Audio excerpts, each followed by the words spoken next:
Hai, Assalamualaikum warahmatullahi wabarakatuh. Perkenalkan, nama saya Mutiara Putri Humaira dengan NIM D1B022110 dari kelas R004 Agribisnis. Di sini saya akan menjelaskan materi mengenai petani. Nah, apa itu petani? Petani adalah orang yang bergerak di bidang pertanian, memelihara organisme hidup untuk dijadikan makanan atau bahan mentah. Posisi sentral petani. Posisi sentral petani mengacu pada peran utama dan penting yang dimainkan petani dalam kehidupan masyarakat dan ekonomi, terutama di daerah pedesaan. Petani berperan penting mulai dari awal hingga akhir atau dari hulu hingga hilir, berperan sebagai penggerak utama dalam pembangunan pertanian. Kehidupan petani di pedesaan cenderung lebih harmonis dan sederhana meskipun menghadapi tantangan ekonomi seperti kegagalan panen, kemudian upah rendah, kemudian kenaikan harga pupuk atau kenaikan harga input pertanian. Seringkali petani menjual seluruh hasil panen untuk memenuhi kebutuhan hidup keluarga mereka, namun kemudian harus membeli kembali bahan pangan untuk dikonsumsi sehari-hari. Nah, pendapatan dari hasil panen dialokasikan untuk berbagai kebutuhan hidup, sehingga petani seringkali harus mengonsumsi makanan bahan pangan yang berkualitas lebih rendah dari hasil produksi mereka sendiri. Untuk bertahan hidup, petani menggunakan berbagai macam strategi seperti meminjam uang, kemudian mengurangi pengeluaran tidak penting atau tidak pokok, mencari sumber pendapatan tambahan dari anggota keluarga atau pekerjaan lain di luar pertanian. Nah, selanjutnya, petani adalah sentral dari semua kegiatan pertanian. Ada yang namanya subsistem hulu. Subsistem hulu ini yaitu pengadaan sarana dan prasarana produksi pertanian seperti benih, pupuk, kemudian bibit, lembaga kredit, obat-obatan hama dan penyakit tanaman, kemudian alsintan atau alat mesin pertanian seperti traktor, hand traktor, dan alat mesin pertanian lain. Selain itu, ada juga yang namanya subsistem hilir. Nah, subsistem hilir ini pengolahan dan pemasaran produk pertanian. Subsistem hilir yaitu mengubah hasil pertanian menjadi suatu produk, kemudian dipasarkan sehingga sampai ke konsumen. Selanjutnya ada juga yang namanya on-farm dan off-farm. On-farm ini yaitu kegiatan mengusahakan atau membudidayakan atau berusaha tanaman atau peternakan. Subsistem on-farm ini seperti mengolah lahan pertanian, kemudian kegiatan pemeliharaan, kemudian panen. Pemeliharaan ini seperti penyiraman, kemudian pemupukan, pengendalian hama dan penyakit. Nah, off-farm yaitu kegiatan agroindustri atau kegiatan mengubah hasil pertanian menjadi suatu barang atau produk, kemudian dipasarkan kepada konsumen. Selanjutnya, profil petani. Profil petani ini merujuk pada gambaran atau deskripsi yang meliputi berbagai aspek terkait dengan pertanian secara individu ataupun secara berkelompok. Profil petani ini mencakup informasi identitas, kondisi, kemudian potensi diri keluarga petani. Profil petani juga disebut dengan karakteristik diri, termasuk faktor sosial dan tempat tinggal petani. Indikator lainnya meliputi pekerjaan utama dan sampingan, kemudian pendapatan, pengeluaran, jumlah tanggungan, mobilitas sosial, akses teknologi, pengalaman bertani, dan lain sebagainya. Selain itu, ada juga yang namanya profil usaha tani. Profil usaha tani ini meliputi keragaman jenis tanaman, input produksi, dan sarana-prasarana yang digunakan oleh petani, kemudian modal, teknologi, tenaga kerja, lokasi dan harga produk. Selain itu, juga menggambarkan status kepemilikan lahan dan klasifikasi petani berdasarkan luas lahan, serta keinovatifan mulai dari inovator hingga kaum kolot. Nah, latar belakang sosial ekonomi membedakan petani menjadi beberapa kategori, dari petani yang sangat miskin hingga kaya. Kemudian, apakah pertanian mereka berbasis komersial atau subsisten atau semi komersial?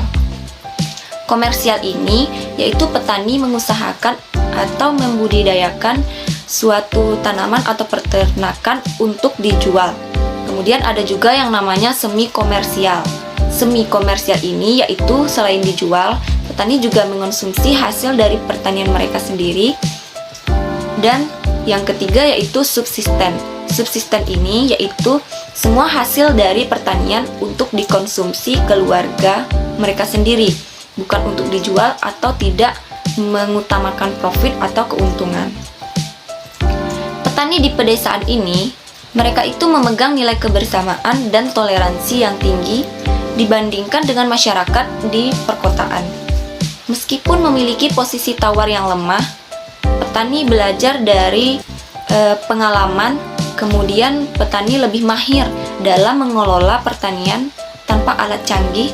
Namun hal ini menjadikan petani kurang melek teknologi, masih menggunakan cara tradisional atau konvensional dan lebih murah. Untuk selanjutnya ada yang namanya klasifikasi petani, yaitu yang pertama status kepemilikan lahan. Ada petani yang memiliki lahan sendiri, ada juga petani yang menyewa lahan petani lain, kemudian ada juga yang namanya sistem bagi hasil. Kemudian luas lahan garapan. Ada petani yang memiliki luas lahan yang luas, kemudian ada juga petani yang memiliki lahan yang tidak terlalu luas. Nah, biasanya petani yang memiliki lahan yang tidak terlalu luas ini, mereka bertani bukan untuk profit atau tidak berbasis komersial, melainkan hanya untuk konsumsi mereka sendiri, hanya untuk memenuhi kebutuhan keluarga mereka sendiri. Selanjutnya, tingkat keinovatifan terhadap inovasi pertanian. Untuk saat ini, petani yang belum menggunakan teknologi dalam melakukan pertanian, hal itu dapat terjadi karena beberapa faktor, seperti keterbatasan kemampuan atau keterampilan. Kemudian banyak petani yang sudah lanjut usia karena banyak anak muda yang tidak mau berkecimpung dalam hal pertanian. Selanjutnya, kondisi kecukupan ekonomi. Banyak kita lihat petani yang gagal panen, namun walaupun mereka sudah gagal panen, tetapi petani tersebut terus melakukan penanaman atau terus memproduksi walaupun mereka gagal panen, kemudian hasilnya tidak terlalu tinggi, harganya yang murah, tetapi petani tersebut terus melakukan penanaman dan terus melakukan budidaya atau terus berusaha tani.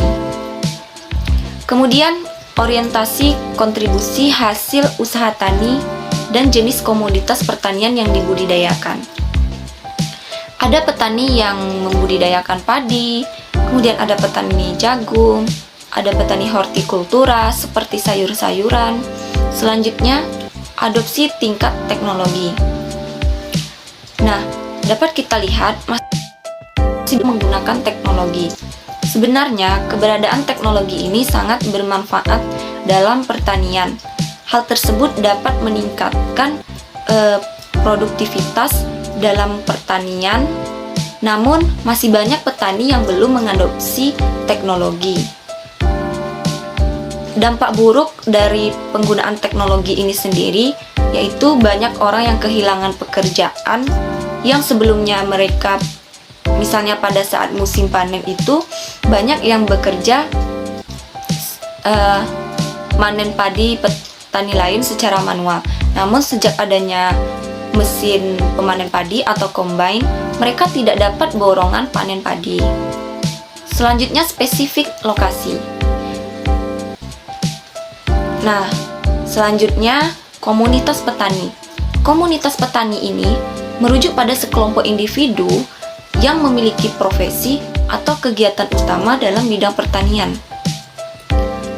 Komunitas petani dikenali berdasarkan status kepemilikan lahan, di mana petani yang berstatus sebagai buruh tani, kemudian petani penyakap atau petani penggarap memiliki komunitas tertentu. Komunitas memiliki dua ciri utama. Yang pertama yaitu kesamaan dan identitas serta sikap berbagi, partisipasi dan kebersamaan. Sikap berbagi, partisipasi dan kebersamaan yang sangat tinggi, mereka itu sangat toleran dan sangat partisipatif, apalagi sesama petani. Dari sudut pandang epidemiologi, diketahui bahwa komunitas ini berasal dari bahasa Latin yaitu munus, yang berarti memberi atau the gift, dan come atau kebersamaan, together. Dengan demikian, pengertian komunitas ialah sekelompok orang yang saling berhubungan, saling berinteraksi, kemudian saling berbagi, dan saling mendukung antara satu dengan yang lain. Beberapa elemen untuk komunitas ini, yang pertama interaksi sosial. Seperti kita lihat, di pedesaan itu, interaksi sosial masyarakat di pedesaan itu sangat kuat. Kemudian hubungan sosial. Hubungan sosial masyarakat di pedesaan itu sangat dekat. Mereka itu sangat peduli antara yang satu dengan yang lainnya. Kemudian sentimen komunitas atau kesamaan identitas. Kesamaan identitas ini dapat membentuk suatu komunitas. Misalnya sesama petani itu biasanya ada yang namanya kelompok tani. Kelompok tani ini terdiri dari beberapa petani, kemudian membentuk suatu kelompok atau komunitas yang dinamakan kelompok tani. Kemudian kesamaan kepentingan ini membentuk atau membuat seseorang menjadi saling membutuhkan. Seperti petani, kesamaan kepentingannya yaitu dalam bertani. Mereka bersatu dalam hal tersebut, seperti melakukan penanaman secara serempak untuk meminimalisir pengganggu tanaman atau hama dan penyakit tanaman. Selanjutnya, sikap bersedia berbagi, seperti berbagi pengalaman. Nah, antar petani ini biasanya mereka itu saling berbagi pengalaman. Dan selanjutnya, inovasi. Kemudian masalah dan solusi dalam bertani. Selanjutnya toleransi, kegiatan kebersamaan yang bersifat saling bantu seperti di pedesaan, yaitu gotong royong, tolong menolong dan kerja bakti dalam membersihkan lingkungan, kemudian pengaturan air irigasi, membersihkan saluran irigasi tempat pertanian secara bersama-sama. Selanjutnya keserupaan kebutuhan. Nah, petani bersama berupaya meningkatkan hasil produksi setiap musim tanam. Petani saling bekerja sama, saling berbagi pengalaman, kemudian saling memberi masukan atau nasihat antar sesama petani untuk meningkatkan kebutuhan dan hasil pertanian mereka. Ada yang namanya kolektivitas. Kolektivitas ini yaitu untuk meningkatkan kebersamaan dan menjaga posisi tawar saat masa panen. Dan selanjutnya kohesi sosial, yaitu menguatkan hubungan dalam menjaga kelanjutan usaha tani sebagai sumber nafkah pokok bagi petani di pedesaan. Kemudian tujuan bersama. Tujuan bersama dari petani ini yaitu untuk meningkatkan pendapatan, untuk meningkatkan ketahanan pangan, kemudian untuk bertahan hidup, untuk memenuhi kebutuhan hidup mereka dari usaha tani yang mereka lakukan. Kemudian dimensi waktu. Dimensi waktu ini yaitu menjadi rambu dan pembatas selama masa produksi usaha tani tertentu. Kemudian selanjutnya dimensi lokasi teritorial atau geografis tertentu, yaitu mengembangkan kebersamaan dalam memilih jenis varietas atau komoditas yang diunggulkan pada lokasi tertentu tersebut. Nah, selanjutnya solidaritas. Solidaritas ini yaitu menguatkan jalinan kerjasama dengan kemitraan selama produksi usaha tani. Kemudian petani bekerja sama dengan mitra untuk menerima hasil pertanian mereka untuk dijual ke.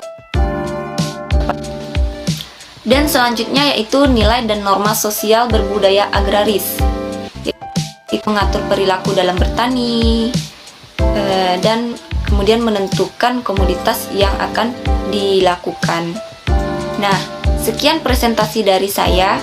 Kalau ada salah dan janggalnya saya mohon maaf, dan saya akhiri dengan mengucapkan wabillahi taufik wal hidayah. Wassalamualaikum warahmatullahi wabarakatuh.